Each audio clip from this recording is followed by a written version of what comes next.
yafqahu qawli. Qala Allah Ta'ala fi kitabil karim, Bismillahirrahmanirrahim, la tadri farda wa anta khairul warithin. Hadratan karomin yang dihormati sebelah bapak,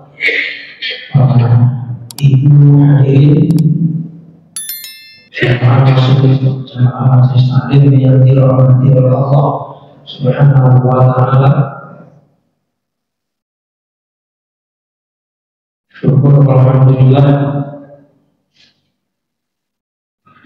kita diberikan oleh Allah karunia nikmat berupa sehat dan panjang umur,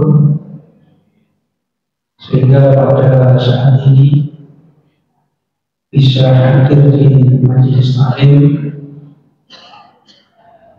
Mudah-mudahan Allah senantiasa memberikan karunia ampunan dan rahmat kepada kita sekalian, tentunya mendapatkan ilmu yang manfaat. Oleh karena itu, mari kita amali, kita berniat untuk ngaji malam ini. Semoga ibadah kita keridhaan Allah Subhanahu wa Ta'ala. Bismillahirrahmanirrahim.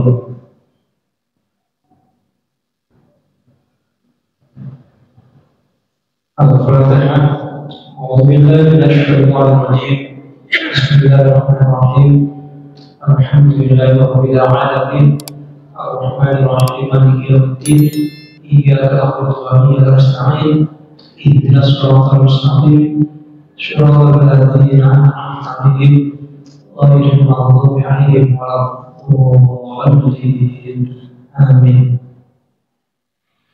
Marilah para bapak ibu yang telah membawa kitab Turutun Nasihinnya dibuka halaman 45 juz 3,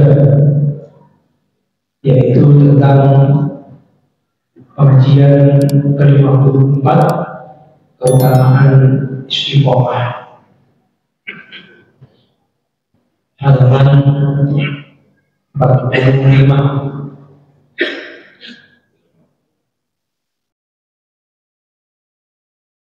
Belum kami bacakan kitab Turutun Nasihin ini, kami sampaikan terlebih dahulu selamat tahun baru Hijriah 1445, dan kita ditakdirkan bisa hidup di tahun baru ini adalah merupakan sebuah dunia nikmat yang datangnya dari Allah, agar kita selalu bersyukur. Dan tentunya datangnya tahun baru datang pula semangat baru. Lebih baik apa yang telah kita perbuat tahun ini harus lebih baik daripada tahun kemarin. Oleh karena itulah perlunya introspeksi diri, mengevaluasi apa yang pernah kita lakukan di masa-masa tahun lalu, sebagaimana yang disampaikan oleh Khalifah Umar bin Khattab radhiyallahu anhu, hasibu anfusakum qabla an tuhasab. Evaluasi diri kalian, hitung-hitunglah amal kalian sebelum kalian semuanya dihitung amal kalian kelak oleh Allah di akhirat di padang mahsyar. karena kita semuanya tentu pasti meninggalkan dunia ini, dan kita akan dibangkitkan, dihidupkan kembali di alam mahsyar, dan akan dimintai pertanggungjawaban semua ucapan, perbuatan, tindakan sekecil apapun, sekalipun sebiji sawi, akan diperlihatkan oleh Allah dan dimintai pertanggungjawaban. Oleh karenanya, kita tidak tahu kapan ajal menjemput kita. Kematian bisa suatu waktu tiba, maka harta, tahta, semua apa yang kita punya akan kita tinggalkan. Bahkan kalau ajal menjemput kita, tiada guna penyesalan dan pertobatan kita. Senyampan kita masih diberikan oleh Allah bisa bernafas pada hari ini, saat ini, maka hendaknya kesempatan ini telah kita gunakan memperbanyak amal soleh dan ibadah. Termasuk kajian malam ini adalah merupakan sebuah karunia nikmat yang diberikan oleh Allah kepada kita, sehingga di majelis inilah jikalau ada orang-orang yang barangkali banyak dosanya, maka dosa-dosa itu akan diampuni semuanya oleh Allah Subhanahu wa Ta'ala. Di majelis taklim seperti ini pula, jikalau kita adalah orang-orang soleh, orang-orang yang sudah baik, maka akan ditinggikan derajat kita di sisi Allah Subhanahu wa Ta'ala. Semoga kita semuanya diampuni dosa kita, ditinggikan derajat kita pula. Allahumma amin. Mari mulai kita baca surat Hamim, yaitu As-Sajdah ayat 30, 31, 32. Bismillahirrahmanirrahim. Innal ladzina qalu rabbunallahu tsumma istaqamu tatanazzalu 'alaihimul malaikatu alla takhafu wa la tahzanu wa abshiru bil jannati allati kuntum tu'adun. Nahnu awliya'ukum fil hayatid dunya wa fil akhirati wa lakum fiha ma tashtahi anfusukum wa lakum fiha ma tad'una nuzulan min ghafurir rahim. Innal ladzina, sesungguhnya orang-orang qalu yang telah mengatakan, yang telah berikrar Rabbunallah, bahwasanya Tuhan kami itu adalah Allah. Umastaqamu, kemudian mereka istiqomah, ajak, kontinu terus menerus beramal kebaikan, istiqomah terhadap keimanannya. Tatanazzal, maka turunlah alaihim atas mereka al-malaikatu, para malaikat. Jadi Allah menurunkan para malaikatnya. Malaikat itu seraya berkata, Allah takhafu, janganlah kalian khawatir, wala tahzanu, dan janganlah kalian bersedih, wa abshiru, dan diberikannya kabar gembira mereka, orang-orang yang beriman dan istiqomah itu, bil jannah, yaitu dengan surga. Allati kuntum tu'adun, yang surga itu adalah disediakan bagi kalian. Nahnu awliya'ukum, dan kami adalah wali-wali kalian fil hayatid dunia, dalam kehidupan di dunia, wa fil akhirati, dan di dalam kehidupan di akhirat. Walakum, dan bagi kalian fiha, di dalam surga, ma tastahi, apa yang kalian inginkan, anfusukum, diri kalian, walakum fiha ma tad'un, dan bagi kalian di surga itu apa yang kalian minta. Nuzulan, maka diturunkannya min ghafurur rahim, dari Allah yang Maha Pengampun lagi Maha Penyayang. Di ayat ini Allah Subhanahu wa ta'ala memberitahukan kepada kita orang-orang yang beriman, tidaklah cukup beriman, tapi juga hendaknya istiqomah dalam keimanannya. Maka dengan keistiqomahan itulah Allah itu membantu kita dengan diturunkannya malaikat, dan malaikat itulah yang menjadikan ringan beban kita. Barangkali kalau menurut pandangan orang sesuatu itu sulit dikerjakan, tapi bagi orang istiqomah bukan sesuatu hal yang sulit. Karena apa? Dibantu oleh para malaikat. Makanya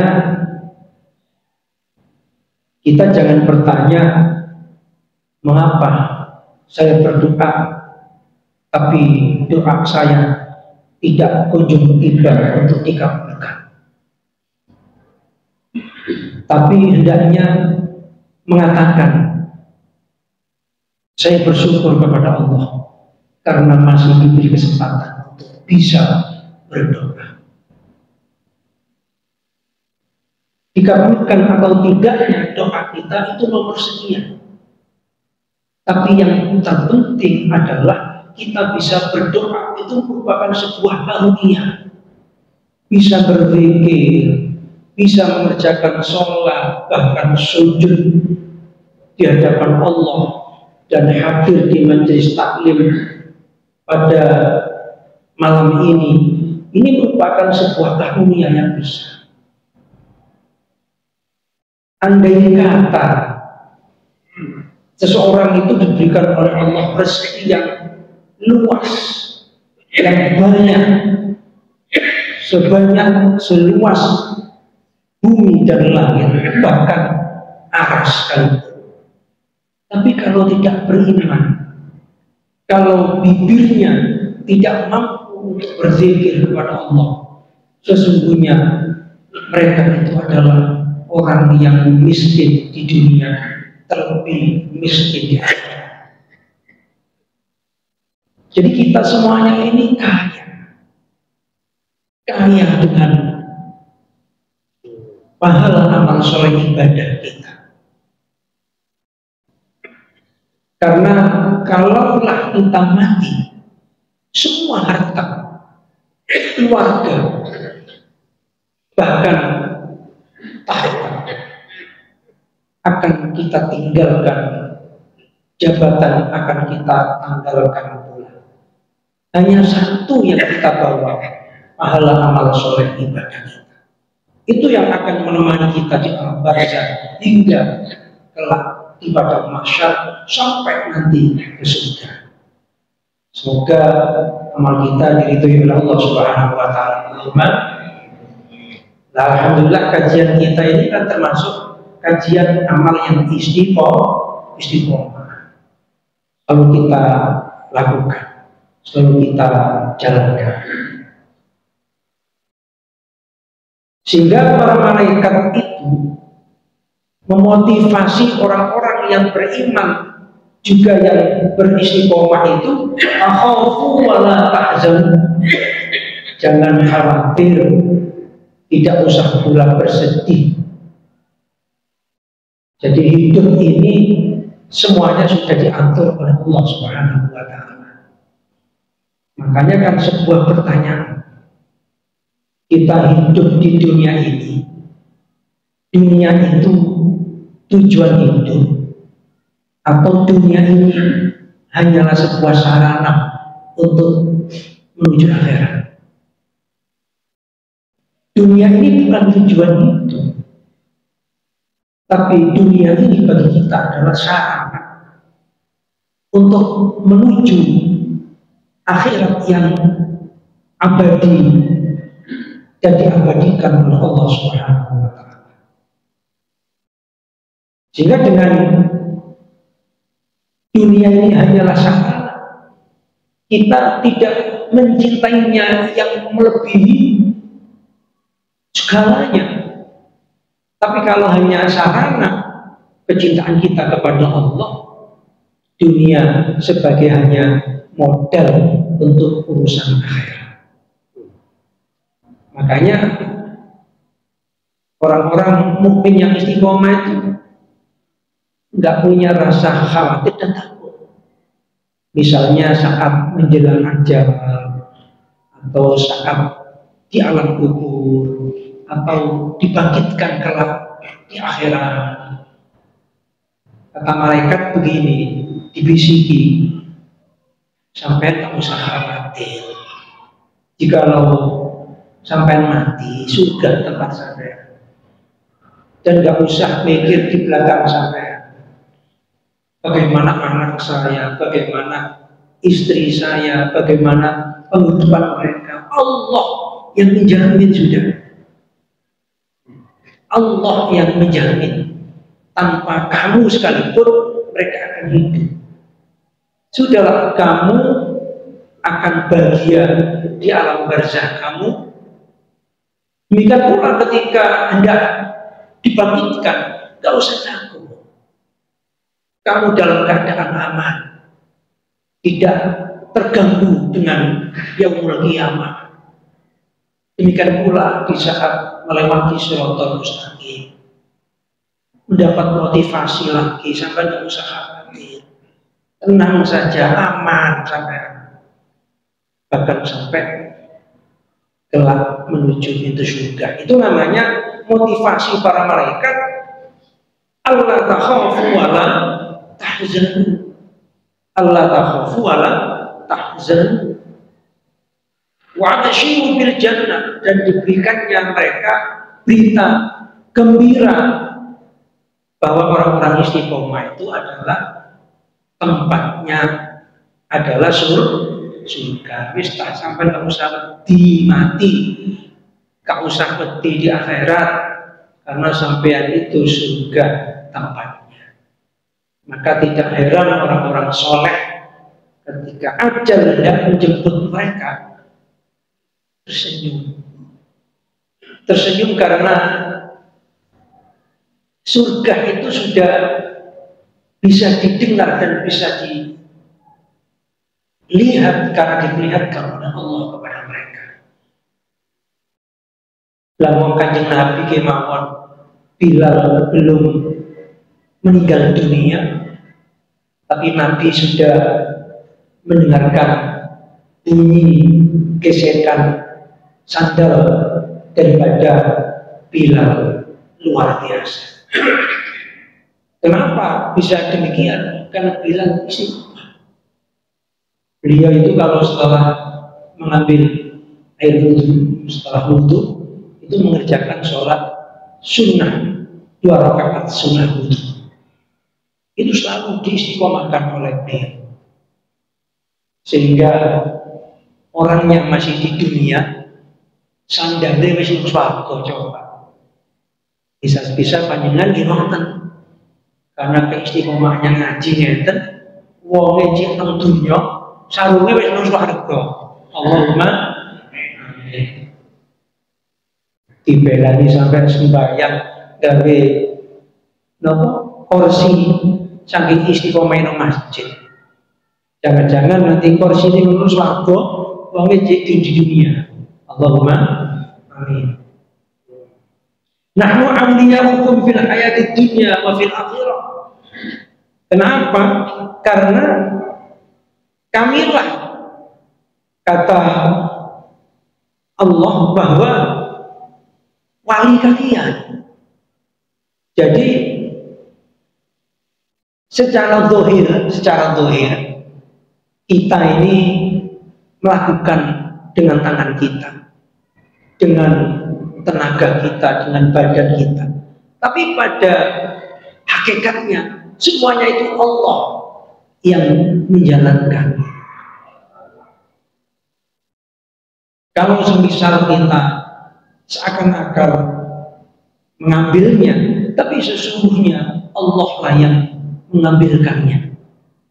Barangkali menurut pandangan manusia itu sesuatu yang mustahil.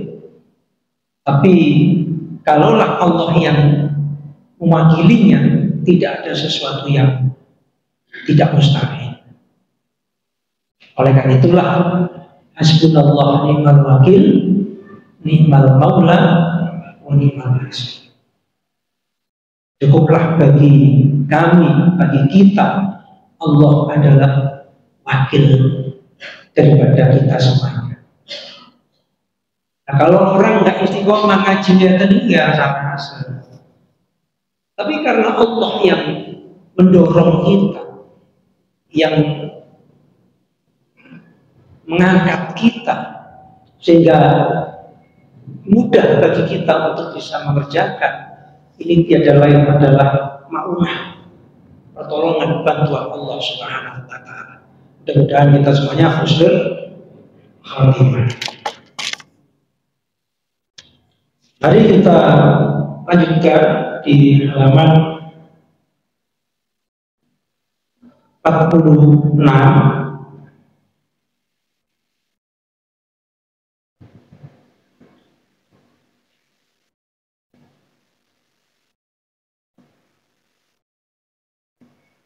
Bahwa istiqomah itu membuat perjanjian di alam arwah, dan dikatakan bahwa istiqomah itu berlaku zahir batin. Kita ini kan ketika di alam rahim kan sudah ikrar kepada Allah. Alastu bi rabbiku, bukankah aku ini Tuhan kalian, wahai manusia?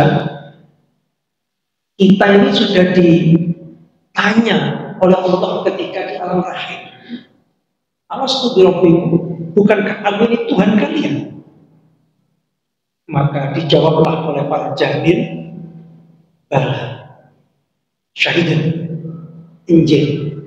Kami bersaksi, engkaulah Tuhan kami, engkaulah Rabb kami, Islam agama kami.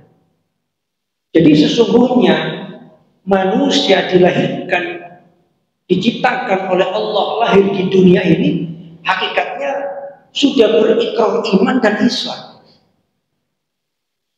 Sehingga kalau kita kemudian terlahir lalu kemudian tetap menjadi orang mukmin dan Islam hingga meninggal dunia, itulah hakikatnya istiqomah. Itulah hakikatnya istiqomah. Oleh karenanya kita ini bersyukur dilahirkan melalui kedua orang tua yang beriman kepada Allah, dalam keadaan kedua orang tua kita Islam. Karena tidak sedikit anak-anak yang terlahir lalu kemudian orang tuanya itu bukanlah orang mukmin dan muslim, jadilah anak-anaknya itu mengikuti jejak kedua orang tuanya. Fa abawahu yuhawidani au yunassirani au yumajjisani.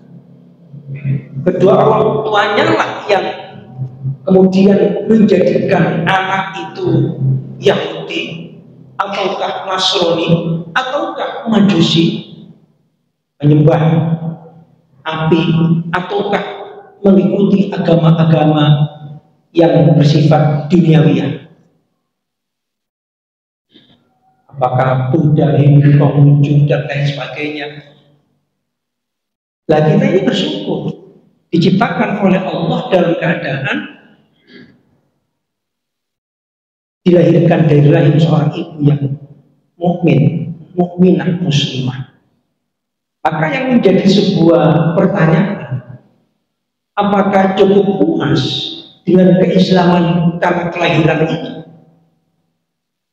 Tentu tidak. Makanya ngaji belajar seperti ini adalah wajib. Thalabul ilmi fardhatun ala kulli muslimin. Mencari ilmu itu adalah wajib. Fardu ain, bukan fardu kifayah, bukan sunnah, bukan pula sunnah muakkad. Wajib fardu ain yang tidak bisa diwakilkan. Bagi siapa? Setiap orang mukmin, tidak pandang laki, perempuan, besar, kecil, tua, muda. Sehingga kalau tidak ngaji tentu ya berdosa, wajib. Kalau tidak mau ngaji, belajar bagaimana menghayati Quran dan Sunnah, tentu berdosa. Makanya kewajiban kita tidak hanya merasa puas dengan Islam karena keturunan, tapi memang benar-benar mengkaji keislaman itu dari sumber-sumber hukum yang benar, Al-Quran dan As-Sunnah. Ya seperti ngaji kegiatan ini. Ini sudah benar di jalan yang diridhoi oleh Allah Subhanahu wa Ta'ala. Jadi semua janin di dunia itu sudah menyatakan ikrar bala syahid. Nggih Gusti, kami bersaksi Engkaulah Tuhan kami dan kami akan menjadi orang yang berserah diri, orang Islam. Dilarang begitu terlahir lingkungan yang bukan mukmin dan muslim, maka terjadilah mereka menjadi orang-orang kafir. Tapi tentu dalam perjalanan hidupnya, kalau mereka mau berpikir yang jernih, tentu akan mendapat hidayah dari Allah Subhanahu wa Ta'ala nantinya. Kalau kata balas sama na'am itu beda. Dalam bahasa Arab, iya itu sama dengan kita lah ya. Kalau dipanggil orang tua, lalu kemudian disuruh jawab, kita kan ada iya, ada enjing. Nah, kalau sudah enjing itu kan tawadhu ya, enjing. Nah, kata bala itu enjing. Begitu tawadhunya kepada Allah. Karena kalau iya bisa tidak. Iya itu bisa, iya bisa tidak. Tapi kalau enjing itu pasti patuh. Nah, kok bilang agak gelem patuh itu. Nah, makanya kita bersyukur terlahir tetap patuh, dewasa patuh, di saat tua seperti ini patuh, sehat patuh, sakit-sakitan pun patuh. Mudah-mudahan sampai ajal pun kita patuh kepada Allah Subhanahu wa Ta'ala.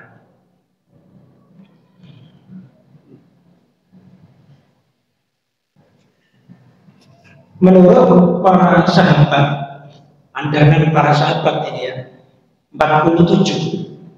Panjangan buka 47. Menurut Abu Bakar,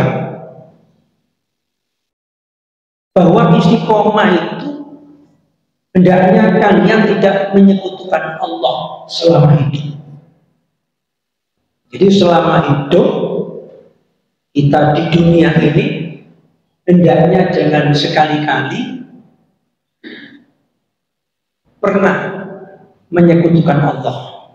Kalau menyekutukan Allah itu namanya nggak istiqomah. Jadi istiqomah itu tidak ada sedikit pun dalam hati ini goyah akan keimanan. Sehingga dalam hal ibadah kepada Allah, di dalam hal kita minta kepada Allah, dalam segala hal kita hanya bergantung kepada Allah. Allahus Samad, Allah tempat kita bergantung. Itu namanya istiqomah menurut Abu Bakar. Nah, kalau cinta ditolak, dukun bertindak, nah itu kan namanya enggak istiqomah. Ketika sudah dalam posisi putus asa, lalu berharap kepada dukun, nah itu kan namanya syirik.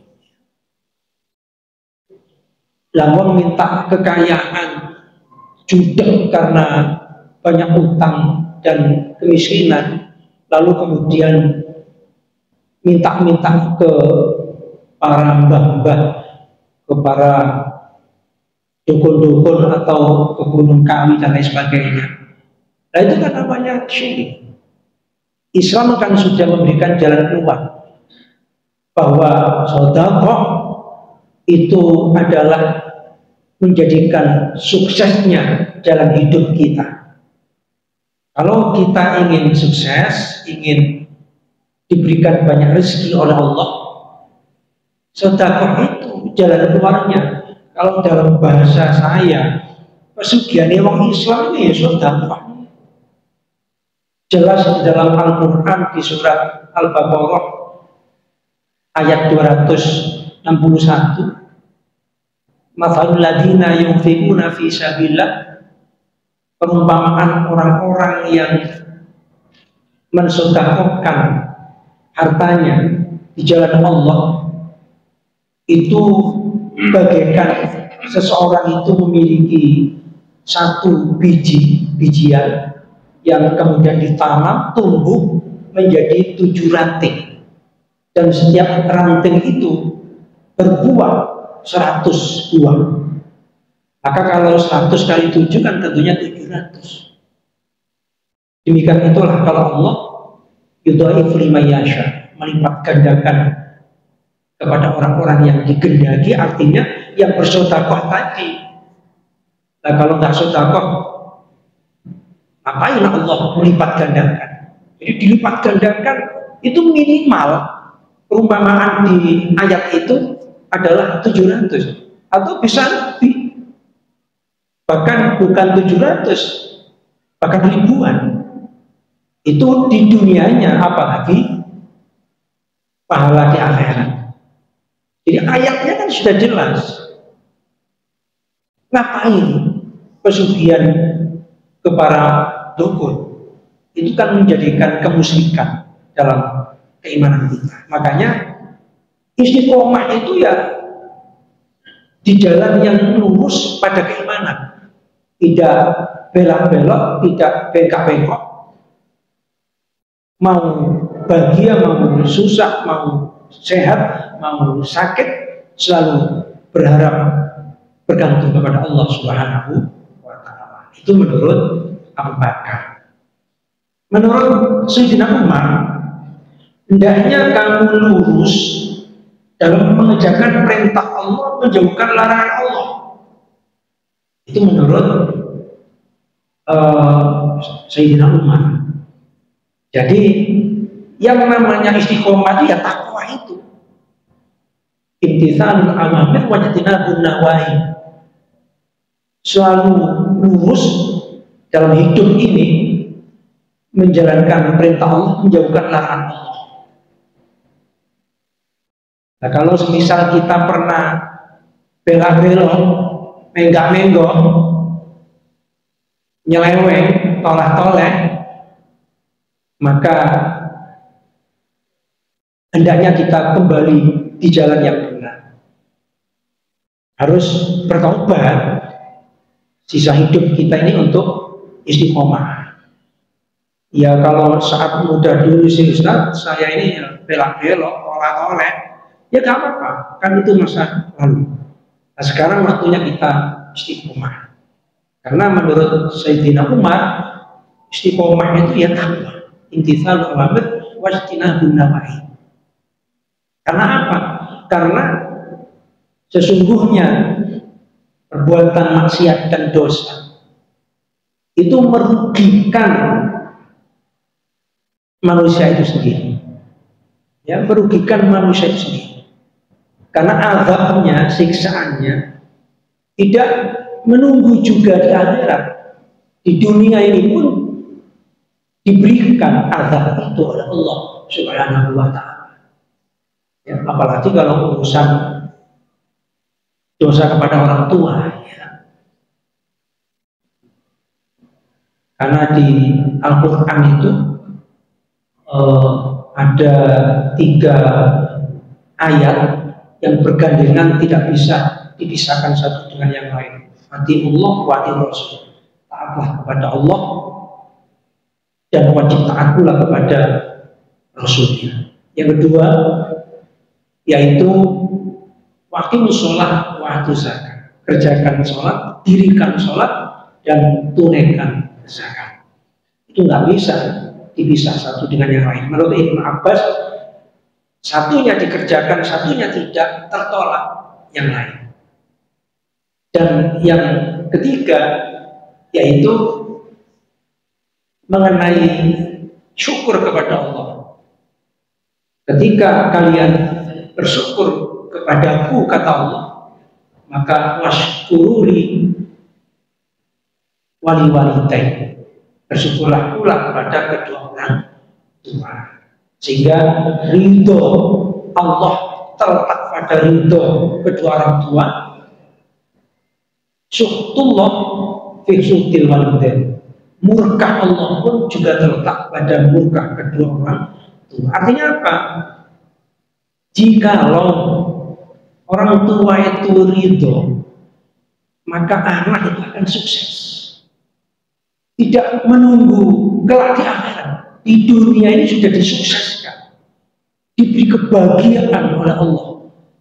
Sebaliknya kalau orang tua murka pada anak, maka azab, bencana diturunkan saat di dunia ini, tidak harus menunggu di akhirat.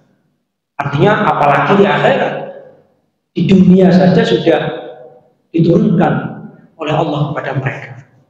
Makanya orang tua itu tidak bisa lalu kemudian kita melupakan begitu saja. Sekalipun mereka sudah dalam keadaan sudah meninggal dunia, kita harus ingat kebaikan-kebaikannya apa saja. Perlu perbanyak sedekah untuk mereka, mendoakan, memohon ampun kepada mereka di mana kapanpun kita berada. Adanya kita tidak terlepas pula karena kedua orang tua kita. Itu namanya istiqomah, ya. Itu namanya juga istiqomah. Menurut Sayyidina Utsman, istiqomah itu ikhlas. Itu menurut Sayyidina Utsman. Jadi ikhlas. Ya memang kalau berbicara tentang dunia, kita tentu berbicara dunia itu untuk rugi. Tapi kalau berbicara tentang akhirat, tidak ada kata lain kecuali ikhlas, ya. Kecuali ikhlas. Sehingga kalau kita beramal, beribadah dengan dilandasi ikhlas, maka ibadah kita itu mendapat ridho Allah. Tapi kalau nggak ikhlas, ya, kalau nggak ikhlas, tentu ibadah kita itu menurut pandangan Allah tiada guna. Makanya setiap langkah dan kehidupan kita wajib ikhlas, ya, wajib ikhlas. Bahkan dalam hal urusan misalnya makan, minum, kamar mandi, tidur, kita niati semuanya untuk agar mendapat ridho Allah.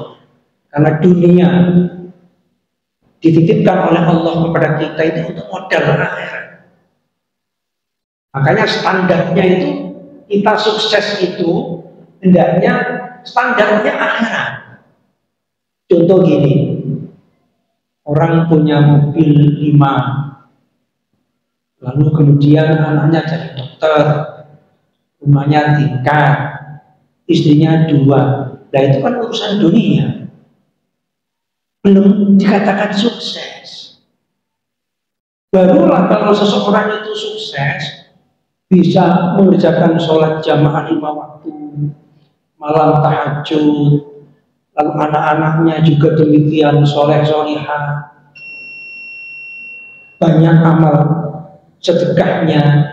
Itu standar ukuran daripada sukses, ya. Itu standar daripada ukuran sukses. Jadi sukses itu bukan urusan dunia, tapi sejauh mana kita ini dikategorikan sukses menurut pandangan Allah. Inna akramakum indallahi atqakum, takwa kita. Lah, semuanya itu tidak lain, tidak bukan adalah dilandasi ikhlas. Jadi ngomong ikhlas itu bah sepi, bah rame, bah susah, bu seneng, bahagia atau tidak, loro atau waras, wis pokoknya lempeng mau istiqomah. Itu jenenge wong ikhlas, ya. Jenenge wong ikhlas. Itu menurut pandangan Sayyidina Utsman seperti itu. Terakhir, menurut pandangan Sayyidina Ali, menunaikan kewajiban. Jadi kalau kita ini menjadi orang yang tanggung jawab, menjadi orang yang menunaikan perintah-perintah Allah, maka disitulah sesungguhnya disebut orang yang istiqomah. Nah tentu momentum tahun baru sekarang ini, kita ini sudahkah tergolong orang-orang yang istiqomah? Tentu hanya kita masing-masing yang mengerti. Sehingga mudah-mudahan dengan kajian singkat ini kita mendapat pertolongan dari Allah untuk bisa melakukan keistiqomahan. Dengan istiqomah itu insya Allah akan meraih kebahagiaan dunia dan akhirat. Nah, makanya besok berarti Kamis Jumat, ya, Kamis Jumat mendatang itu Tasu'ah dan Asyura, tanggal 9 dan 10 Muharram. Di situ ada tuntunan dari Nabi kita Muhammad agar kita berpuasa, ya, berpuasa sunnah, karena puasa Asyura atau 10 Muharram itu pahalanya adalah menghapus dosa-dosa kita selama setahun yang lalu. Alhamdulillah, ya, puasa Senin Kamis saja menghapus dosa seminggu. Nah ini sehari kita puasa, dosa setahun dihapus. Nah kalau sudah nggak punya dosa gimana? Ya tentu diberikan kebaikan yang sebanyak setahun itu pula. Dan momentum Muharram ini adalah hari anak yatim dunia. Makanya perlu kita mengingatkan kepada kita, menyantuni mereka dengan berbuat baik kepada mereka, maka kita akan senantiasa juga dicintai oleh Allah dan Rasulnya. Nabi pernah menyatakan nanti mereka yang menyantuni anak yatim itu bagaikan 2 jari yang berdempetan dia dengan saya di surga. Tidak ada jarak kan? Kalau jempol sama kelingking masih ada batasan. Kalau ini kan tidak ada. Walaupun tidak banyak, yang penting ngiringi, ya, mengingatkan kepada kita. Saya kira demikian. Semua insya Allah. Alhamdulillah. Apa ada yang bertanya? Oke.